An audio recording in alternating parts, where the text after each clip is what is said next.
দেশবাসী আপনারা যে যেখান থেকে আমার ভিডিওটা দেখতেছেন, এই যে দেখেন আমাদের হুসেনপুরের গর্ব সেলিব্রিটি মাইনুদ্দিন ভাই এবং হানিফ ভাই বাইরে হয়ে গেছে ফান্ড কালেকশন করার জন্য আমাদের আবু সাইদ ভাইয়ের জন্য। উনি জানেন খুব অসুস্থ, তাই জানেন বাইরে কিন্তু সবাই মিললে উদ্যোগ নিতে আছে। হুসেনপুর আমাদের যে বাজারটা আছে অলরেডি নতুন বাজারে বাইরে হয়েছে, বাইরে ফান্ড কালেকশন করতে আছে। এই যে হানিফ ভাইও আছে সাথে, যে যতটুক পারেন কোনো ইয়ে নাই। দেখেন অনেক কষ্ট কথা আছে, মাইনুদ্দিন ভাইও আছে, হানিফ ভাইরা আছে, সবাই মিলে আমাদের হুসেনপুরের আবু সাইদ ভাইয়ের জন্য দোয়া করবেন আর ভিডিওটা বেশি বেশি শেয়ার করে দিবেন।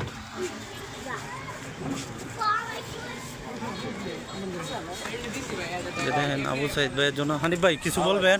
আসলে আমরা আমরা সবাই একসাথে হইতে একটু সমস্যা হয়ে গেছে, যার কারণে আমরা আজকে বাইরে হয়েছি, একটু দেরি হয়ে গেছে। তারপরেও আপনারা ক্ষমা দৃষ্টিতে দেখবেন, আমরা আজকে করতেছি হুসেনপুরে কানেক্ট, তবু আজকে সারাদিন করবো ইনশাল্লাহ।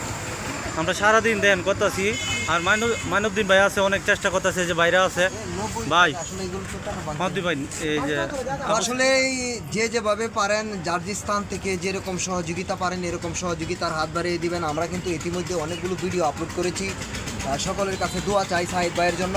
এবং পাশাপাশি প্রবাসী ভাই যারা আছেন তারা কিন্তু বেশি আমাদের বাংলাদেশের জন্য বেশি উদ্যোগ নেন। তাদের কাছে আমার প্রথম আকর্ষণ হলো, কথাগুলো হলো আপনারা সবাই সহযোগিতার হাত বাড়িয়ে দিবেন, কারণ আপনাদের সহযোগিতা পেলে কিন্তু আমরা একটা শক্তি পাই বা আমাদের যে কোনো সমস্যার সমাধান হয়ে যায়। সবাই সহযোগিতার হাত বাড়িয়ে দিবেন। হ্যাঁ, মাইনুদ্দিন ভাই দেখছেন অনেক চেষ্টা করতেছে, সবাই হাত বাড়িয়ে দিবেন, ভাইদের পাশে থাকবেন, আবু সাইদ ভাইয়ের পাশে থাকবেন, আমরাও আছি থাকবো সবাই। যে দেখেন ফান্ড কালেকশন হতে সবাই দোয়া করবেন। মাসুম ভাইও কালেকশন করতেছে আমাদের হুসেনপুরে মাসুম ভাই, তো দেখেন সবাই একটু দোয়া করবেন।